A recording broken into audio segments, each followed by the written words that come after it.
Actuel Media jabaran febago malikono ani maliko ka amana ke jen fon fa ama fa ka bisimle awa jem kan kinega jem kan wi na be falle mako are ale jem kan mina ame wella se anga se ko na dogo tigla mo bela jelema wala sa anu se ga je ka masala o kum kona na bi mo ko min bambolo ale shifina kai gansa na nga presenter ala ama fa ko la sa nga emission na je abo sokoleto anga page Facebook Actuel Media anga chaîne YouTube Actuel Media ale ne anga site internet no www.actuelmedia.net anga fa ko kura ko bisimle anga jam kan keneka bi ya fa to na makam bambolo ale plasticien ni ale to ye Dauda Kone i bisimla OK Dauda Kone ale plasticien ni avec sérigraphie avec certains étudiants au conservatoire des arts et métiers multimédia Balafaseke Kouyaté en plus de tout ça avec sérigraphie avec confection des autocollants et autres fois que ces quatre démarrages bella jelema il est licencié en sciences de l'éducation. C'est bien ça. À la faculté des sciences humaines et des sciences de l'éducation. Nabi Foma, Ofesi. Dauda Kone. Ibisimla nga kenega. OK. Ajarani. Bon, me faut dire en bas de aslamé bella jelema follow. Demsen fara makoroba kan. Yen wele ajarani. Ajarani re ina nga kenega. C'est ojarani. Dauda sani anga du anga kenere kona anga arko kuma fo ere bse ka mun fa ne don fo Dauda ka ma bse ka Dauda do ko la do rebe an te mi kalama Dauda ere jumere dakure de madonna dakune Dauda joy iga o question o jaranya ko sebe bo Dauda ina fo nya fo ene tugumna ne to ko Dauda Kone étudiant au conservatoire des arts et métiers multimédia Balafaseke Kouyaté ouais calendrier école professionnelle là conservatoire mais licence D là n'a be fo mako classe flana bamanagana donc amé kalanke yeno bon art domaine qu'on a là je suis un plasticien en art basé sur les choses plastiques donc c'est ça qu'on appelle l'art plastique au kumu qu'on a la sérigraphie feneke n'a faut ka t-shirt de cérémonie au cadrage qu'on a sérigraphie quoi la sérigraphie donc am ko t-shirt de mariage ou que t-shirt amana ke nyana je sugu OK o jarani o Dauda nango ko art era saka définition jumere fani arka art définition no simple la mais c'est ka l'art c'est la création l'art c'est la création l'invention au niveau du mécanisme de la pensée et de l'imagination. C'est-à-dire, art Nico art faudron, c'est d'avoir créé quoi. Et c'est la forme où il est artiste, quand son artiste c'est la création. Donc, fait création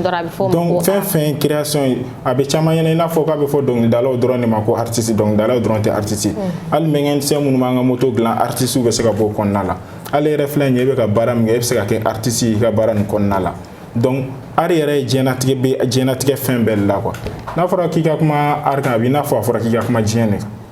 jene art comment on le dit bien que l'art c'est la vie même c'est de l'art la vie même c'est de l'art c'est ça quoi o jarane e renyebe art la todi anga jamana kono ame domina ko bi art bi to admire la ame domina iko bi anga jamana kono ne bala art donité bala ko sebe c'est parce que mo te ka art nafan don quoi bon art dun nafan ala be se ka jamana ere latanye à la seconde même misali a dima donc il dala do be se ka donc il mando da donc il koronyma do da donc il me se ka ke sabobi ka éducation di anga demsonoma donc otigi artiste re abaka expression di aka haklina di aka donc le konnala donc demsonu ni magoroba bela jene blasra imaka donc we togomna ne refene be arme qu'on appelle l'art plastique aux définitions ni mesega fone qui est basé sur les liés aux formes et au volume donc il faut ka tableau nous que peinture là ka sculpture nous que il faut mo ka monument be ke togomna olu be art plastique qu'on a là donc au art qu'on a là be sega création ge tableau la création ni haklina ba kono haklina me sega mo bla sera manka donc arna fan sega foga kwango chena arna fa aga chan kojugo nango kama foga ba esigante bikala ate bayere donc no bare e sega mune fo anye bi ka mun y'a to e Dawuda yɛrɛ donna art la e ka passion a bɔra yɔrɔ jumɛn de la i ka nin question ni diyara n ye kosɛbɛ mɔgɔ caman bɛ nin question in poser n kun ni n ko n bɛ n da don o kuma yɛrɛ la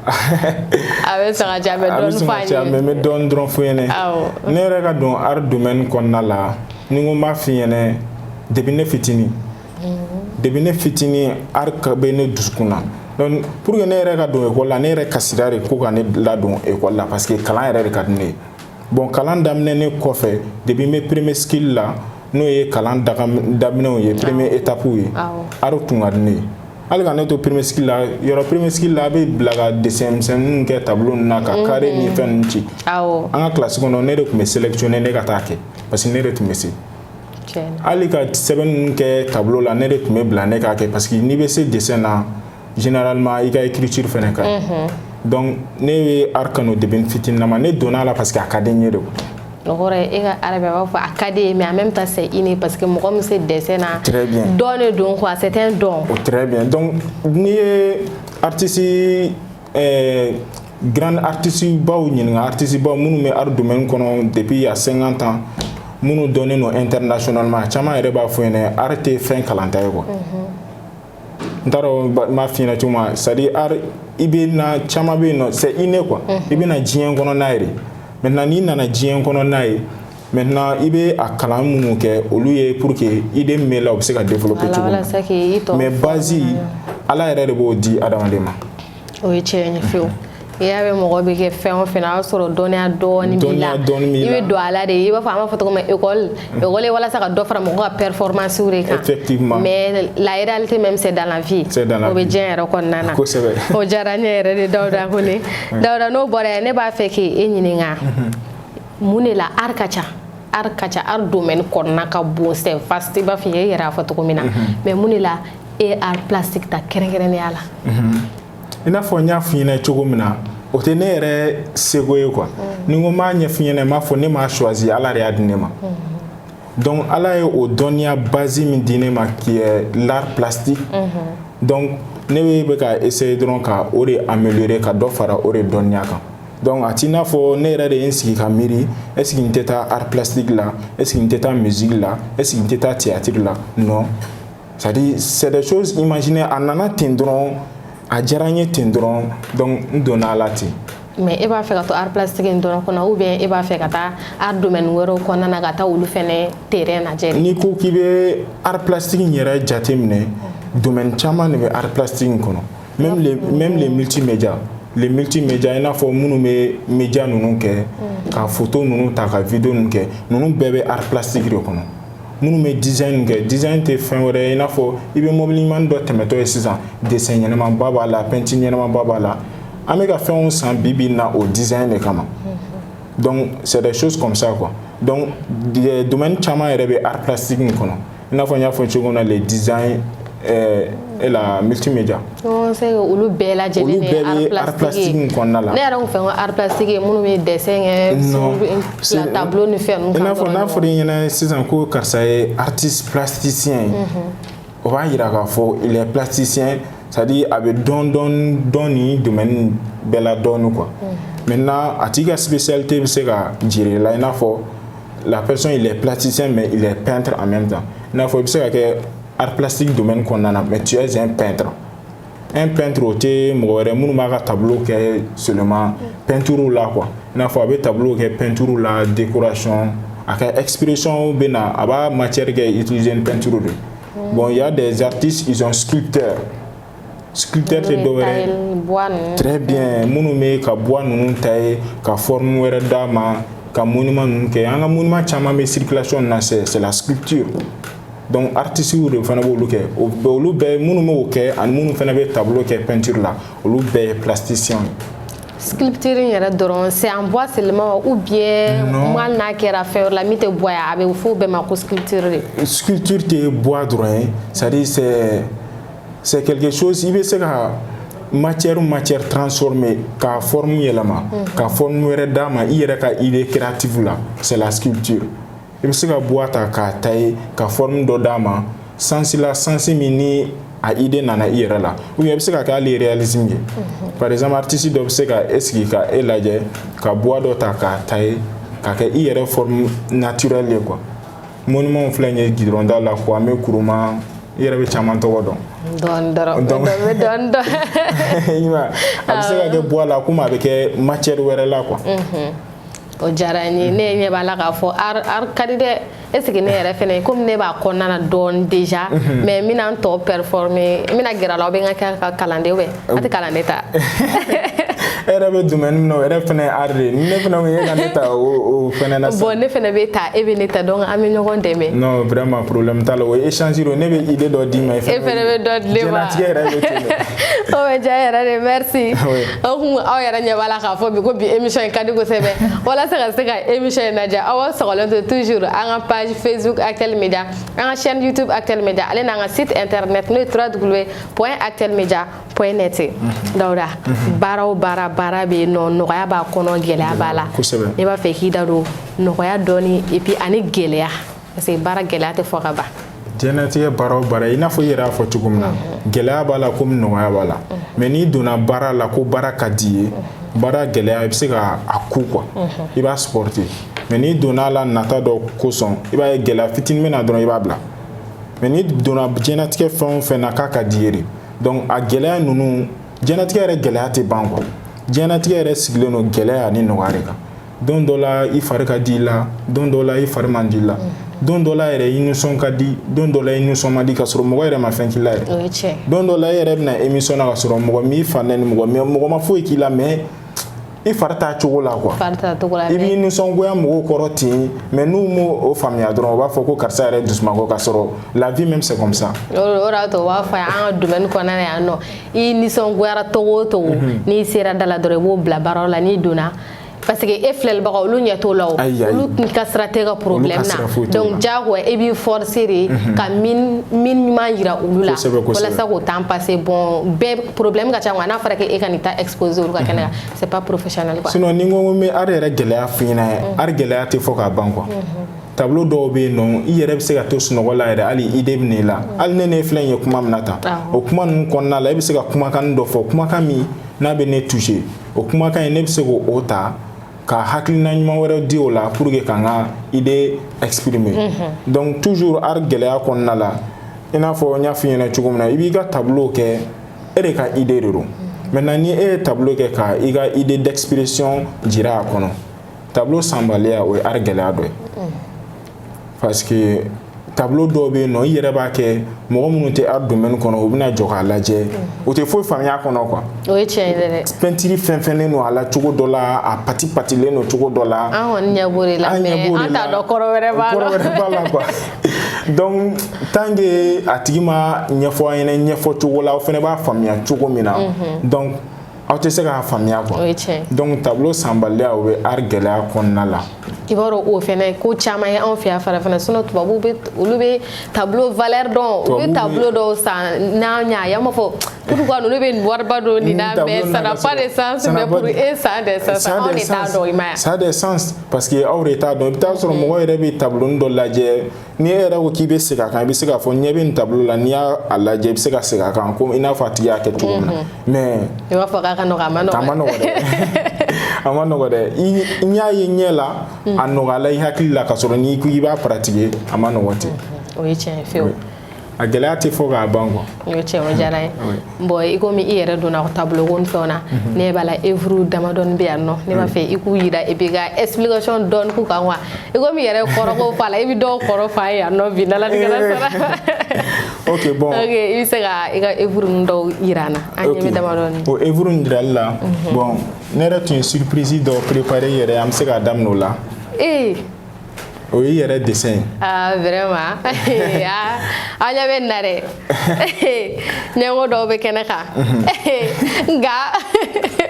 bi ta in o na digi u la an yɛrɛ ɲɛ bɛ nin na quoi ça c'est Kankuba Keita en personne présentatrice émission art ko in a tɛ dabila o parce que nin y'a daminɛ de ye fɔlɔ a tɛ dabila fɔ tableau ni fɛnw ka sɔgɔnɔ fa de ɲɛngo a ɲɛ b'a la ayiwa merci beaucoup bon ni tableau an bɛ se k'a fɔ nin na art kɔnɔ nin ye réalisme de ye quoi c'est un portrait réaliste ka mɔgɔw lajɛ k'a dessin tableau kan toile kan ka k'i n'a fɔ a tigi yɛrɛ quoi n'i y'a ye dɔrɔn i kɔni ressemblance kɔni yɛrɛ n yɛrɛ ɲɛ b'a la kɛ ça c'est moi même en personne nin kɛla peinture acrylique la peinture acrylique sur toile oui acrylique peinture acrylique sisan o ye peinture yɛrɛ suguya tɔgɔ de ye quoi peinture suguyaw bɛ yen nɔ peinture à huile peinture acrylique ji de bɛ kɛ k'ale labaara i n'a fɔ n'i bɛ baara kɛ n'ale ye n'a bɛ ɲini ka ja i bɛ ji k'a la bon à huile ninnu à huile bɛ yen nɔ sapec bɛ yen nɔ peinture suguya ka ca quoi donc o ye peinture genre dɔ de ye n ye tableau in kɛ peinture min na. a diyara n ye yɛrɛ de merci beaucoup ala ka ni ɲɔgɔnna caya. Bon, au kɔfɛ tableau wɛrɛ bɛ yen nɔ n ye min kɛ au nom du Mali même en question komi an bɛ don min i n'a fɔ ko bi bɛɛ yɛrɛ b'a dɔn Mali bɛ gɛlɛya caman kɔnɔ i n'a fɔ Mali bɔra gɛlɛya caman dɔw fɛnɛ kɔnɔ donc ne ye tableau in kɛ au nom du Mali k'a jira k'a fɔ Mali bɛ gɛlɛya min kɔnɔ ni Ala sɔnna ma don nataw la Mali bɛ bɔ o gɛlɛya kɔnɔ parce que déjà ne kɔni ka idée la ne ka ye ɲɛna la Mali commencera ka bɔ o gɛlɛya ninnu kɔnɔ ka ban yɛrɛ dɔɔni-dɔɔni an bɛ bɔ a bɛɛ wa Ala ni kira ka jɛ ye Mali bɛ k'a ka lumière sɔrɔ o lumière ninnu de filɛ nin ye a bɛ ka sombre dégager donc an bɛ dibi min na an bɛ ka bɔ o dibi kɔnɔ y'an dibi ma yɔrɔ la sisan non voilà dibi bɛ ka bɔ yen dɔɔni-dɔɔni lumière bɛ ka donc ça c'est des problèmes des soucis plusieurs autres qu'on n'aime pas quoi donc monument nin filɛ k'i ye monument de l'indépendance an ka yɛrɛma hɔrɔnya monument donc ne y'a ta n ka hakili idée de créative la k'a bayɛlɛma k'a kɛ kɛcogo wɛrɛ la maintenant pour que k'a jira k'a fɔ Mali bɛ se ka bɔ nin gɛlɛya kɔnɔ cogo min na. o diyara n ye yɛrɛ de merci beaucoup. oui. an bɛ dugawu kɛ Ala ka Mali bɔ nin ko in kɔnɔ na i b'a fɔ i yɛrɛ y'a jira tableau la cogo min na Ala k'a k'o cogo kelen na ten tɔ. bon nin min fɛnɛ filɛ nin ye nin kɛra peinture acrylique de fɛnɛ na i n'a fɔ n y'a fɔ ɲɛna cogo min na n ka tableau ninnu fɛn o fɛn bɛ yen nɔ en généralement kɛ o peinture de la bon ni tableau in ye nin kɛ k'an référé tungarankew de kan mɔgɔ caman bɛ yen nɔ u bɛ taa tunga na u bɛ fɛn sɔrɔ wa u tɛ fɛn sɔrɔ wa an si t'a dɔn donc c'est-à-dire n bɛ fɛ k'a jira nin kɔnɔ tant qu'il y a la vie il y a de l'espoir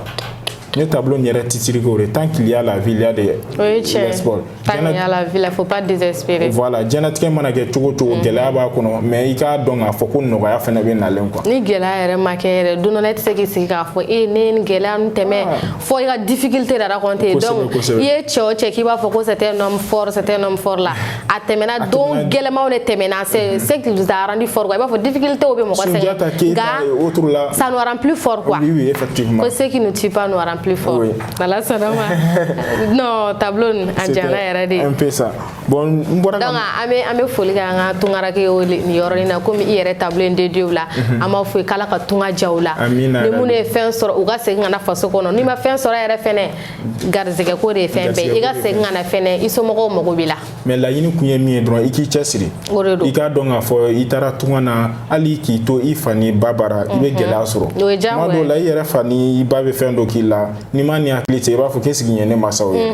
donc n'i taara kɔ kan fɛnɛ i bɛ gɛlɛya minnu sɔrɔ i k'a dɔn k'a fɔ fɛnɛ o kelen don quoi gɛlɛya ninnu kɔ ye hɛrɛ de donc n'i y'o dɔn courage min b'i la i t'o perdre i mago fɛnɛ bɛ nafa min na i ka tunga kɔnɔna la i bɛ se k'o sɔrɔ. o ye tiɲɛ ye fewu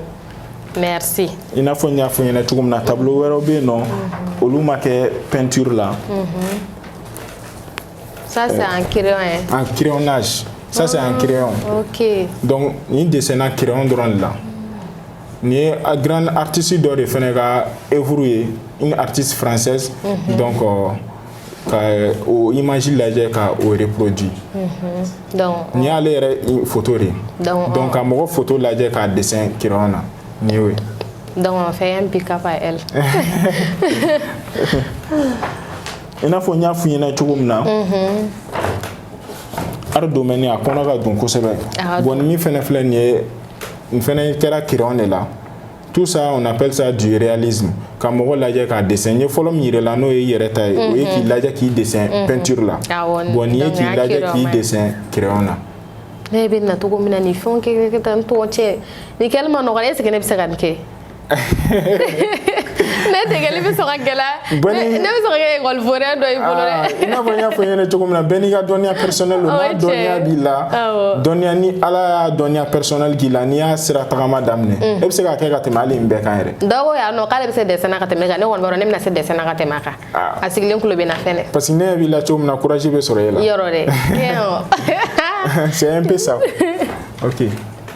o diyara ne yɛrɛ de donc an différent œuvre ye I b'a fɔ ko ne yɛrɛ ta in diyara ne yɛrɛ ni diyara ne yɛrɛ de trop non ça a été une vraie surprise n'ale n'a digira mɔgɔw la ne kɔni ma surprise de bon je te remercie du fond de cœur aussi yɔrɔnin dɔ bɛ kana na ne ni mɔgɔw bila ɲɔgɔn na parce que mɔgɔ minnu fana ɲɛ b'an na sisan u bɛna fɔ ko e dessin kɛra cogo min ko olu fana ta kɛ ten bon o fana I b'a dɔn o ye ne ka baara avantage de ye ma ne ka baara de na se ne ma I b'a fɔ baara ka di yɔrɔ tɛ u b'a fɔ baara ka di donc ni mɔgɔ minnu mɔgɔ bɛ ni ɲɔgɔnna na u bɛ se k'i contacter walasa ka se ka ni ɲɔgɔnna sɔrɔ ni œuvre ɲɔgɔnna ye olu fana bolo nɔgɔya la problème foyi t'a la donc nin fana ye tableau d'encouragement ka I yɛrɛ encourager I bɛ baara min kɔnɔ hali si ka courage ta I bɛ nafa sɔrɔ a la don nataw la a diyara n ye yɛrɛ de merci beaucoup a diyara n ye walasa ka se ka an ka émission na toujours an b'a fɔ k'aw sɔgɔlen to an ka page Facebook Actuel Media YouTube Actuel Media ale ni an ka site internet n'o ye www.actuelmedia.net ye o hukumu kɔnɔna na sisan nɔ ne b'a fɛ ka se yɔrɔnin dɔ de ma ne b'a dɔn yɔrɔ in ni ne sera ma dɔrɔn a bɛ diya e ye non ne b'a fɛ ka na ni wari muguba yɔrɔ jɛnatigɛ yɛrɛ sigilen don pilier ɲɛnama ba voilà an bɛ baara kɛ passion bɛ mais il faut k'an ka wari de sɔrɔ a la dɛ ou bien I bɛ fɛn o fɛn kɛ f'i ka wari de sɔrɔ parce que jɛnatigɛ bɛ cogo min na bi foyi tɛ se ka kɛ ni wari t'i bolo ayi a ka gɛlɛn fɛn bɛɛ wari a yɛrɛ tɔ bɛ ka gɛlɛya donc ne bɛ fɛ ka ɲininka baara in est ce que le travail nourrit son homme est ce que a bɛ wari sɔrɔ a la wa baara in kɔnɔna na côté financier voilà an bɛ wari sɔrɔ a la ni ko an bɛ wari sɔrɔ a la an bɛ se k'a fɔ ne bɛ wari sɔrɔ a la n bɛ wari sɔrɔ a la n bɛ n dahirimɛ sɔrɔ a la depuis ni baara in kanu don n dusukun na n bɛ ka portrait kɛ ka di mɔgɔw ma ka to ka mɔgɔw dessin kɛ ka d'u ma c'est à dire i n'a fɔ n y'a fɔ i ɲɛna cogo min a diyara n ye de ne donna a la donc ne bɛ se ka adamaden dɔ ye dɔrɔn I ka kɛwale ɲuman kosɔn ne bɛ I photonin dɔ minɛ dɔ fɛ dogo la ka portrait kɛ ka taa d'i ma o I yɛrɛ kanu kosɔn ani ka se k'i encourager donc olu la n bɛ wari bɔ n yɛrɛ bɛ n ka toile ni fɛnw kɛ ka dessin kɛ ka taa d'a tigi ma donc a caman na n jigi dalen tɛ wari kan quoi parce que n y'a kɛ n yɛrɛ ka nisɔndiya de kosɔn n y'a kɛli min kɛ n'a image ɲɛna dɔrɔn ne yɛrɛ bɛ nisɔndiya min sɔrɔ a kɔnɔ o yɛrɛ bɛ ne wasa quoi mɔgɔ I b'a dɔn n'i bɛ baara fɛn fɛn la I k'a kɛ ni dusukun ye n'i ye kɛ ni dusukun ye dɔrɔn I bɛ tila ka nafa sɔrɔ a la o de la u b'a fɔ n'i bɛna baara daminɛ kana kɛ ne bɛna kɛ ka don a la wariko la fɔlɔ kana kɛ nata ye a kɛ a ka di ne nin ko ye n'i y'a kɛ tagalen ɲɛfɛ I bɛ nafa sɔrɔ a la I bɛ nafa sɔrɔ a la I b'a sɔrɔ parce que ne ko wariko wari tɛ sɔrɔ tile kelen wari tɛ sɔrɔ tile kelen n'o kɛra dɔrɔn I bɛ décourager yɔrɔnin kelen I bɛ décourager donc o hukumu kɔnɔna la n bɛ mɔgɔw ka dessinw kɛ ten n bɛ tableau kɛ ten n yɛrɛ ma k'a di mɔgɔw ma ani idée minnu kɛra la dɔrɔn k'a expliquer a tigi ye ou bien n'a tigi portrait do k'a kɛ k'a jira a la a tigi yɛrɛ b'a ye dɔrɔn nin kɛra ale yɛrɛ ye quoi donc a tigi bɛ joie min yɛrɛ sɔrɔ o yɔrɔ la ne b'o doubler de sɔrɔ n farikolo la I b'a fɔ ne yɛrɛ sisan ne jouera kosɛbɛ donc mɔgɔ caman b'o ye ten i n'a fɔ e yɛrɛ bɔra k'i ta min yira sisan mɔgɔ caman b'o ye donc en fonction de ça olu bɛ se k'i contacter an y'i ka nin image yɛrɛ I ye karisa dessin vraiment a ɲɛna yɛrɛ de donc est ce que I bɛ se ka n yɛrɛ dessin donc ni fana bɛ se k'a tigi dessin prix min na donc a tigi bɛ n ka contacter a m'a fɔ problème t'a la n bɛ se k'i dessin n b'a kɛ condition min na donc n m'o fɔ a tigi ɲɛna n'an bɛnna kan a bɛ kɛ ka bɛn wagati minnu fana ma n b'a kɛ k'a ta ka taa d'a tigi ma donc ne kɔni bɛ wari sɔrɔ a la ala ko tiɲɛ ala o ɲana parce que mɔgɔw ka ko tigilen dɔw baara donn'olu fɛnɛ dɔw tɛ fɛn sɔrɔ a la baara mana kɛ cogo o cogo i ni dɔ bɛ don baara dɔ kɔnɔna la sisan I b'a ye o tigi bɛ kɛ fɛn ye baara in kɔnɔ ka sɔrɔ e ma kɛ o tigi n bɛ se k'a fɔ i ɲɛna i n'a fɔ an ye wariko fɔ cogo min na o tigi bɛ se ka nafolo hakɛya dɔ sɔrɔ wari o baara in kɔnɔ ka sɔrɔ e ni a tigi min bɛ k'a kɛ e ma o sɔrɔ a kɔnɔ o ye tiɲɛ donc o ye garisɛgɛ yɔrɔ de o ye garisɛgɛ yɔrɔ ye mɔgɔ si kana mɔgɔ si ɲɔgɔn kan bɛɛ ni garisɛgɛ bɛɛ ni garisɛgɛ de don o tigi fana bɛna na min sɔrɔ sini e t'o dɔn e t'a dɔn n'a sɔrɔ e bɛna tila ka tɛmɛ o la yɛrɛ voilà o bɛ yen nɔ sisan ne b'a fɛ k'i da don I ka projet la projet minnu b'i bolo dans les jours à venir ou bien dans les années même dans les jours à venir projet minnu bɛ n bolo a projet ka girin dɔɔnin dɛ projet giriman bɛ yen nɔ o de ka ɲi I n'a fɔ kuma daminɛ na an yɛrɛ y'a fɔ cogo min na ari yɛrɛ a lakɔdɔnnen don sa mais a donnen tɛ ba la kosɛbɛ I n'a fɔ caman bɛ yen nɔ u bɛ ari yɛrɛ lagosi yɛrɛ parce que u t'a nafa dɔn donc projet minnu bɛ ne bolo don nataw la o ye ka se ka tableau caman kɛ tableau minnu kɔnɔna la ni bɛ n ka expression personnelle n ka hakilinata k'a jira ni tableau ninnu kɔnɔna la walasa mɔgɔw bɛ se ka art nafa dɔn cogo min na parce que tableau kelen yɛrɛ bɛ se ka jamana éducation yɛlɛma I n'a fɔ n ye exemple caman yɛrɛ jir'i la cogo min na ka art bila en valeur o ye n ka projet principal fɔlɔ ye n bɛ se ka art bila en valeur cogo min na o kɛcogo ka ca i n'a fɔ ni don nataw la n bɛ se ka structure dɔ dayɛlɛ n bɛ se ka denmisɛnninw former yɔrɔ min na n dɔgɔninw n bɛ o former art la yɔrɔ minnu na dessin na pour que olu yɛrɛ fana bɛ se k'u ka expression partager ka se ka enseignement ninnu kɛ art kɔnɔ mais toujours ka continuer ni n ka tableau kɛ en tout cas n bɛ fɛ ka art ka don ba la a bɛ se ka améliorer cogo min na quoi. Jara comme i yɛrɛ fɔ cogo min na i dɔgɔninw donc message jumɛn de bɛ e bolo ka lase i jeune e ɲɔgɔnnaw ani e dɔgɔninw minnu b'a fɛ ka don art la n'a y'a sɔrɔ o sirannen don ou bien ni fɛn wɛrɛw bɛ k'u empêcher walasa ka se k'u encourager. Bon message min bɛ ne bolo k'a fɔ ne dɔgɔninw ɲɛna minnu b'a fɛ ka don art kɔnɔ i n'a fɔ i y'a fɔ cogo min na c'est à dire diɲɛlatigɛ fɛn o fɛn n'a ka di ye dɔrɔn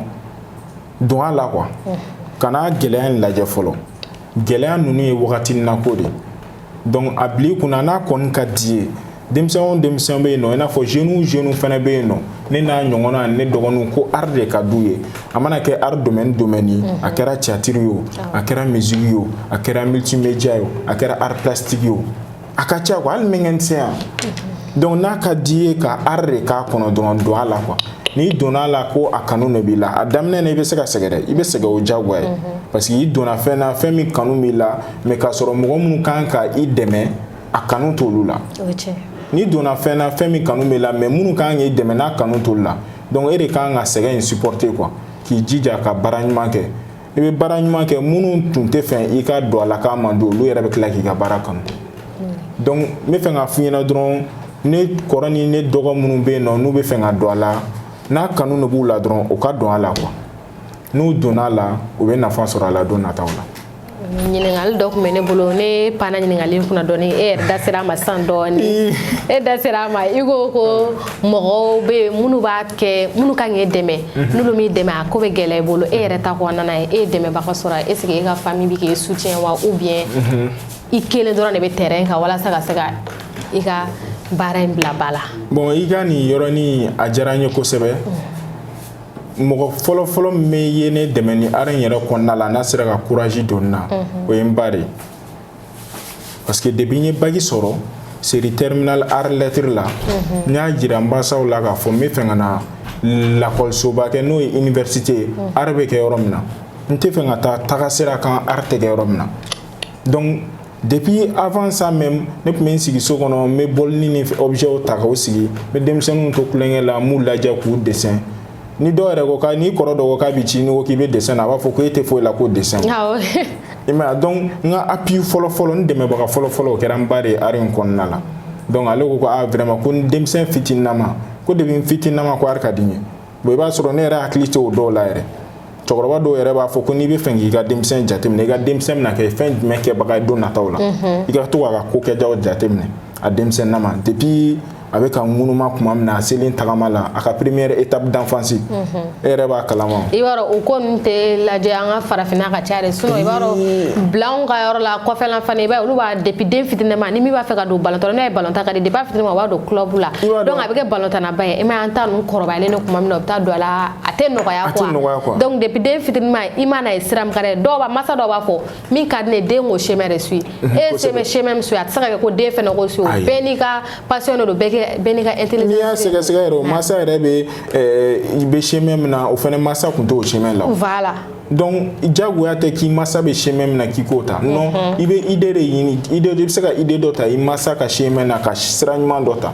ni den ye sira o sira ta i yɛrɛ de b'a lajɛ ni sira ɲuman de dɔrɔn hali n'a sɔrɔ e tɛ ka o baara kɛ i bɛ se ka encourager o kɔnɔ a bɛ se ka nafa sɔrɔ a la cogo min na donc comme i ko i b'a de dɛmɛ un message pour ta maman. Ok donc nin yɔrɔnin na n bɛ foli lase an bangebaga bɛɛ ma an bangebaga bɛɛ muso bɛ muso de ye an woloba ɲuman bɛɛ ka foli lase o bɛɛ ma fɛn fɛn de bɛ ka a den kanu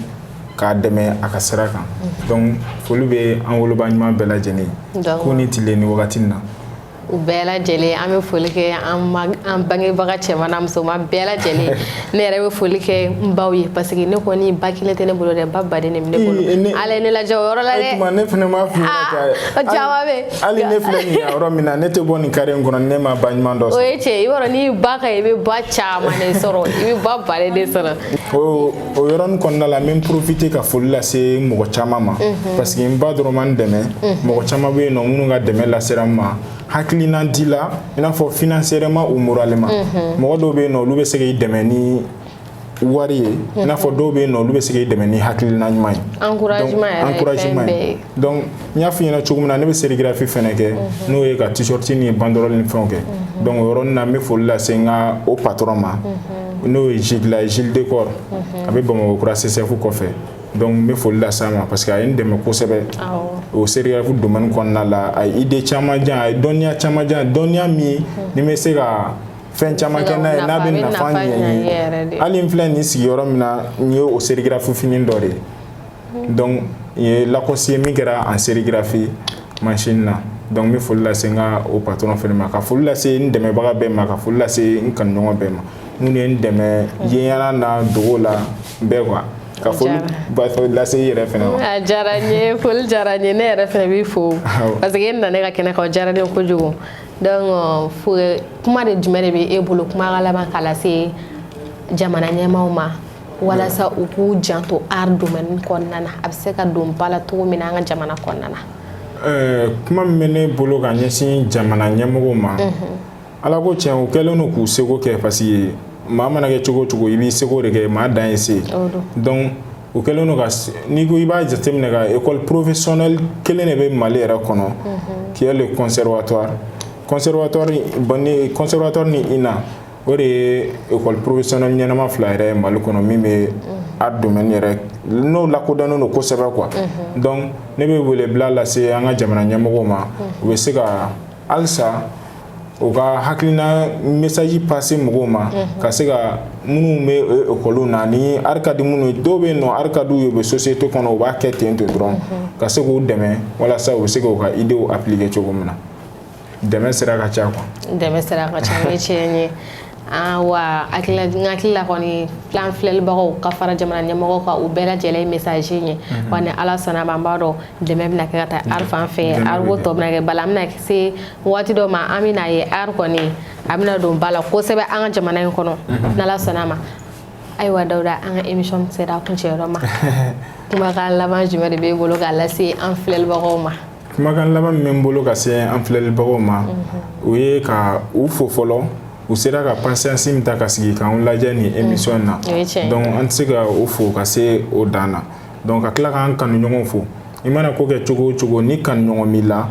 kanuɲɔgɔn min bɛ se ka kɛ sababu ye i bɛ courage sɔrɔ walasa i bɛ se ka dɔ fara i ka baara kan cogo min na ani an dɛmɛbagaw minnu b'an dɛmɛ dogo la kɛnɛ kan ka foli ta k'a lase denmisɛn ani mɔgɔkɔrɔba bɛɛ lajɛlen ma k'u ni ce u ka dɛmɛw la u ni ce u ka hakilina ɲumanw na u ni ce an filɛliw la ka foli ta ka di bɛɛ ma quoi denmisɛn fara mɔgɔkɔrɔba kan o don an b'a f'u ye k'u ni ce kosɛbɛ u ka ɲamadali la walasa ka se k'an filɛ an b'a f'u ye ko bi ko ne kun kɛra u ɲɛ garizɛgɛ ye an ka bi émission kɔnɔna na Dawuda an b'i fo kosɛbɛ a diyara n ye donc an b'a fɔ a ye ko Dawuda Kone ale de kun b'an bolo n'ale plasticien et puis a bɛ baara caman fɛnɛ kɛ o kɔfɛ art kɔnɔna na donc ale de kun b'an bolokɔrɔ bi an b'a fɔ a ye ko walasa ka se ka émission in lajɛ aw b'aw sɔgɔlen to an ka page Facebook Actuel Media YouTube Actuel Media ale ni an ka site internet n'o ye www.actuelmedia.net ni ne kun kɛra aw ɲɛ garizɛgɛ ye bi an ka bi jamukan in kɔnɔna na an b'a fɔ a ye k'aw k'an bɛn an ɲɔgɔnna wɛrɛ la n'ala sɔnna ma.